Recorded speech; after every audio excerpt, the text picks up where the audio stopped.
Hello listeners, সবাইকে আমার পাঠাগার চ্যানেলে আবারও স্বাগতম। গত সপ্তাহে আরব্য রজনীর প্রথম গল্পটি আমি উপস্থাপন করেছিলাম। সেখানে উজির তার মেয়ে শাহজাদিকে একটি গল্প শুনিয়েছিল। আজকে সেই দ্বিতীয় গল্পটি আমরা শুনব। সবাই ধৈর্য সহকারে আমার সাথেই থাকুন।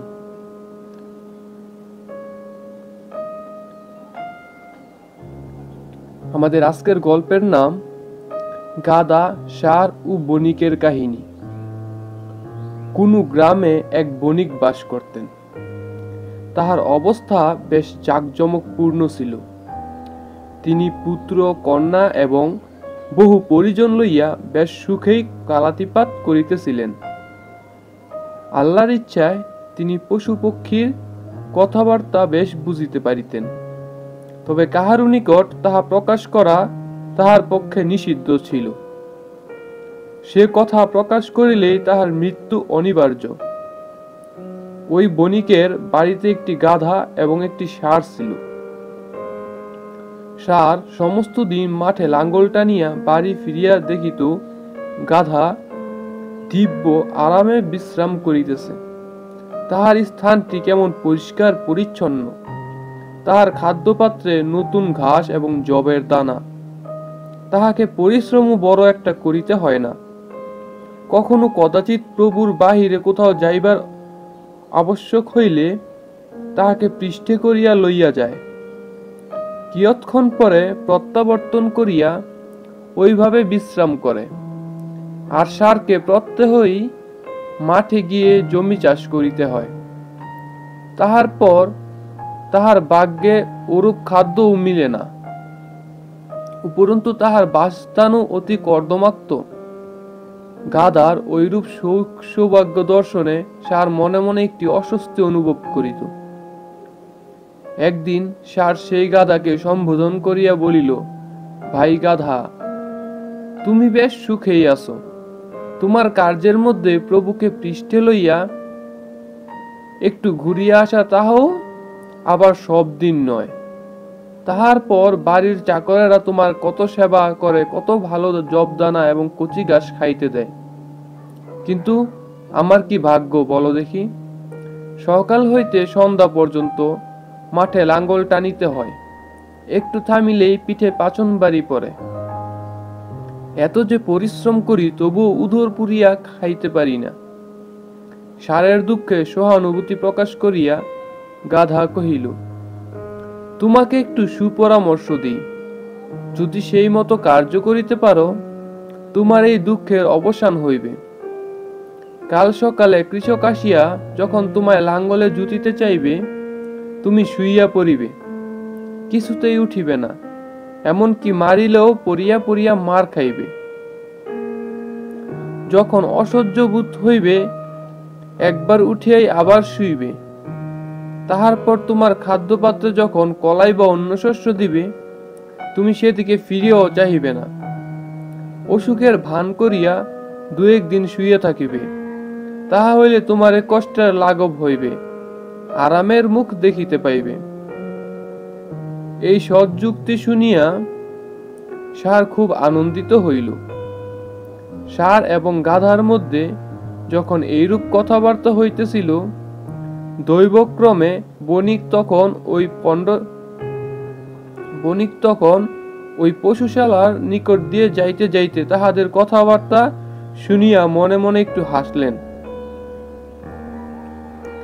পরদিন সকালে কৃষক যখন ষাঁড়কে লাঙ্গলে জুতিতে গেল, সে তাহার গাধা বন্ধুর কথা মতো কাজ করিল।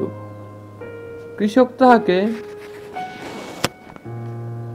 পীড়িত মনে করিয়া তাহার প্রভুকে এ সংবাদ জানাইল। প্রভু কহিলেন, যে কয়দিন ওই ষাঁড় আরোগ্য না হয়, উহার পরিবর্তে গাধাকে লাঙ্গলে জুতিয়া কার্য চালাও। তাহাই হইল সমস্ত দিন। লাঙ্গল টানিয়া সন্ধ্যার সময় গাধা তাহার স্বস্থানে প্রত্যাবর্তন করিল। ষাঁড় তাহাকে দেখিবা মাত্র শত শত ধন্যবাদ জ্ঞাপন করিল। গাধা কোনো উত্তর করিল না। নিজের বুদ্ধির দোষেই সে তাহার এই বিপদ ঘটিয়াছে ভাবিয়া সে গম্ভীর হইয়া রহিল। দ্বিতীয় দিনও তাহাকে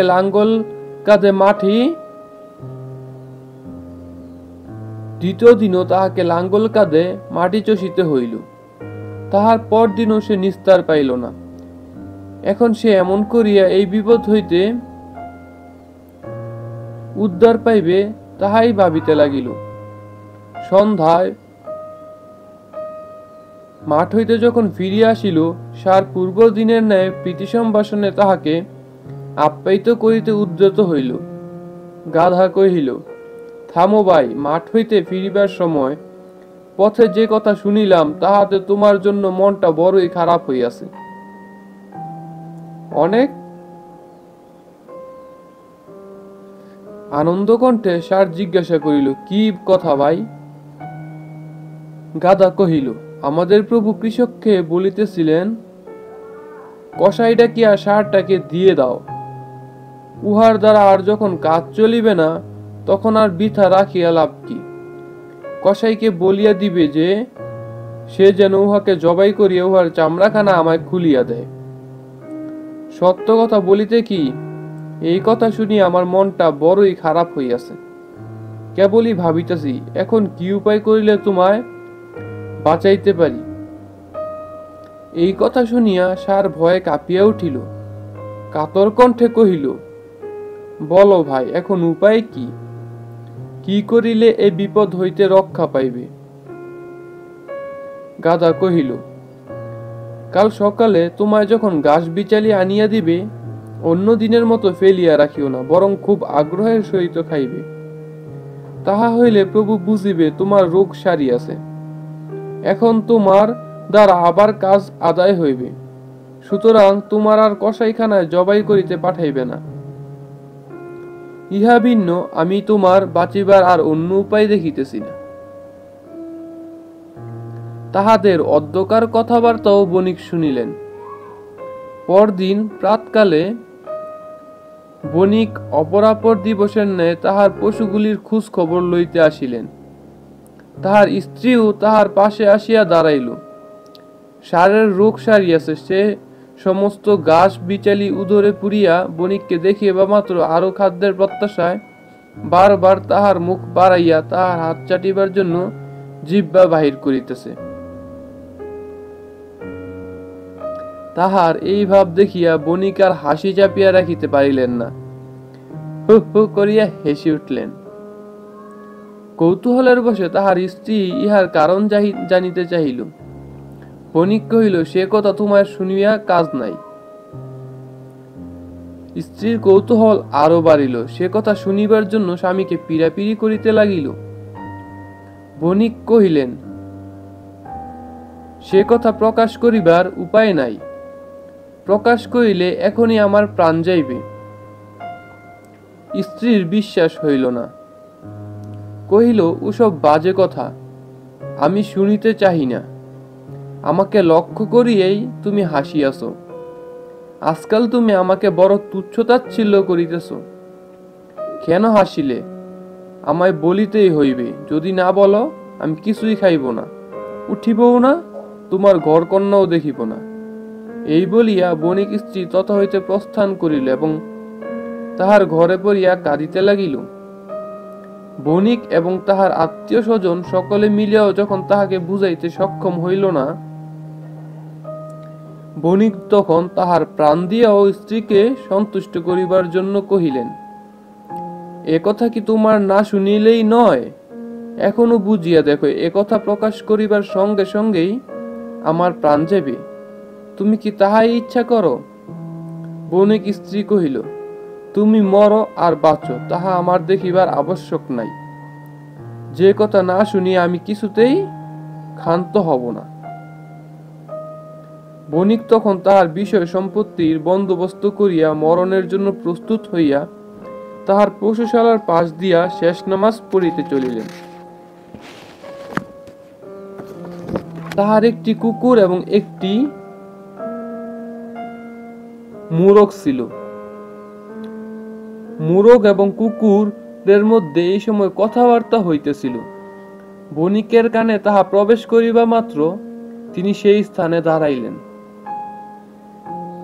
কুকুর মুরগকে আনন্দে লাফালাফি করিতে দেখিয়া ভর্ৎসনা করিয়া বলিলেন, এই কি তোমার আমাদের সময়? বাড়ি শুদ্ধ লোক শোকাকুল হইয়া কাঁদিতেছে, আর তুমি ফুর্তি করিতেছ? মুরগ কহিল, কেন, বাড়িতে কাহার কি হইয়াছে? আমি তো কিছুই জানি না।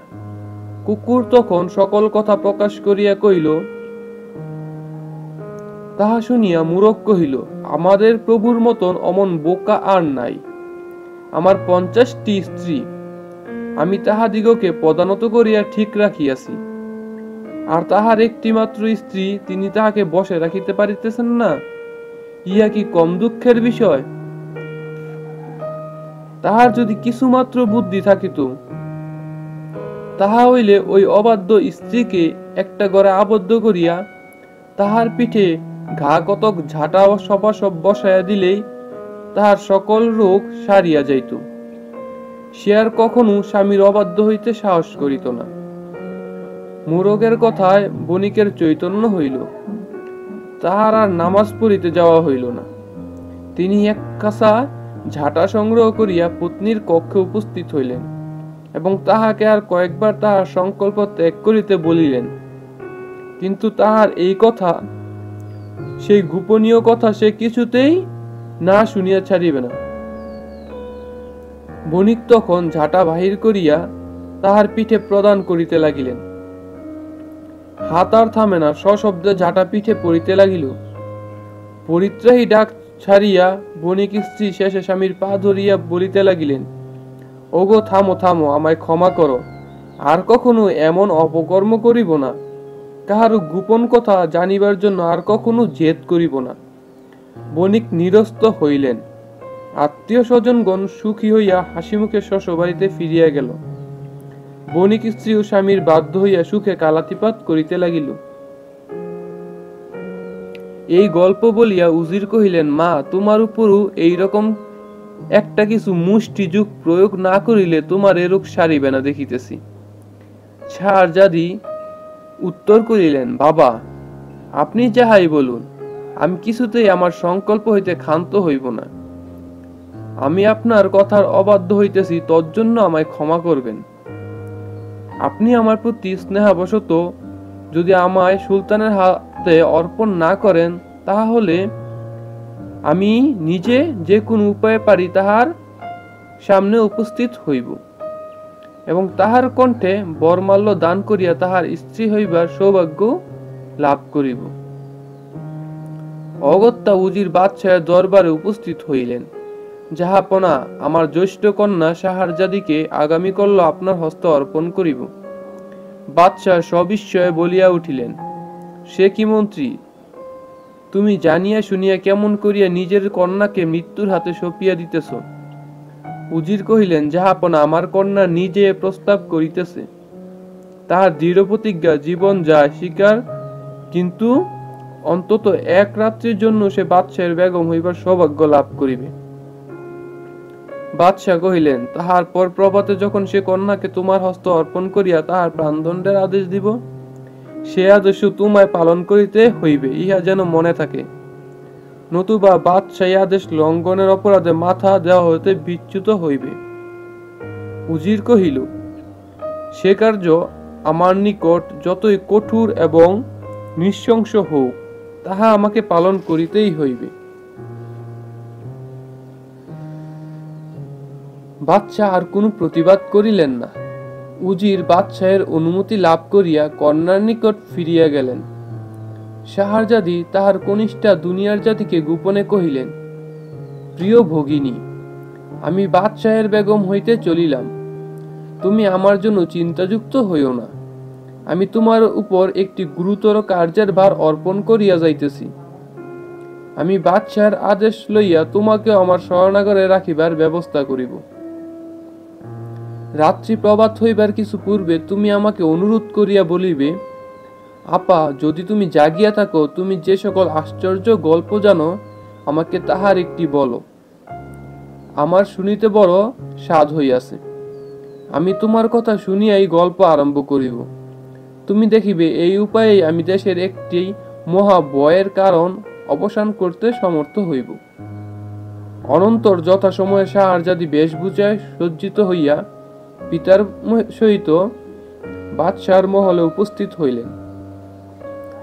উজির কন্যাকে সুলতানের হাতে অর্পণ করিয়া উৎকণ্ঠিত চিত্তে স্বভবনে প্রত্যাবর্তন করিলেন। যথারীতি বিবাহের পর বাসর ঘরে সুলতান নবপরিণীত স্ত্রীর সুন্দর মুখ দেখিয়া মোহিত হইলেন, কিন্তু তাহার নেত্রপ্রান্তে অশ্রুবিন্দু দেখিয়া জিজ্ঞাসা করিলেন, ওগো সুনয়না, তোমার এমন ইন্দ্রিবর তুল্য নয়নে অশ্রুবিন্দু কেন? তোমার দুঃখের কারণ বলো, আমার সাধ্যের মধ্যে হইলে তাহা পূর্ণ করিব। শাহজাদি মধুর কণ্ঠে কহিলেন, জাহাপনা, আমার এক কনিষ্ঠা ভগিনী আছে, আমি তাহাকে প্রাণাপেক্ষা বেশি ভালোবাসি। আমার জীবনের এই শেষ রাত্রিটা যদি তাহাকে আমার সহিত এক ঘরে থাকিবার অনুমতি দেন, তাহা হইলে তাহার নিকট শেষ বিদায় লইয়া আমি সুখে মরিতে পারিব। সুলতান শাহজাদির এ প্রার্থনা প্রত্যাখ্যান করিতে সমর্থ হইল না। তৎক্ষণাৎ একজন লোক গিয়া দুনিয়ার জাদিকে বাদশাহী মহলে নিয়ে আসিল। সুলতান দুগ্ধ ফেন্নি এক সুকুমল শয্যায় শাহজাদিকে লইয়া সুখে শয়ন করিলেন। দুনিয়ার জাদি অপর পালঙ্কে নিদ্রা গেলেন। রাত্রি প্রভাতের কিছু পূর্বে দুনিয়ার জাদি জ্যেষ্ঠার উপদেশানুসারে তাহাকে সম্বোধন করিয়া কহিলেন, আপা, যদি জাগিয়া থাকো তাহা হইলে তুমি যে সকল আশ্চর্য গল্প জানো তাহারই দুই একটা বলিয়া আমার কৌতূহল চরিতার্থ করো। এই শেষ, তোমার সুন্দর মুখে সকল কথা আর শুনিতে পাইব না। শাহজাদি সে কথায় কোন উত্তর না দিয়া সুলতানকে সম্বোধন করিয়া কহিলেন, জাহাপনা, আপনার অনুমতি পাইলে প্রিয় ভগিনীর এ বাসনা পূর্ণ করিতে পারি। সুলতান কহিলেন, যতক্ষণ রাত্রি প্রভাত না হয় তুমি নিশ্চিন্ত মনে তোমার ভগিনীর বাসনা পূর্ণ করিতে পারো, আমার তাহাতে কোনো আপত্তি নাই। অনুমতি পাইবা মাত্র শাহজাদি সুলতানকে লক্ষ্য করিয়া তাহার ভগিনীকে গল্প বলিতে আরম্ভ করিলেন।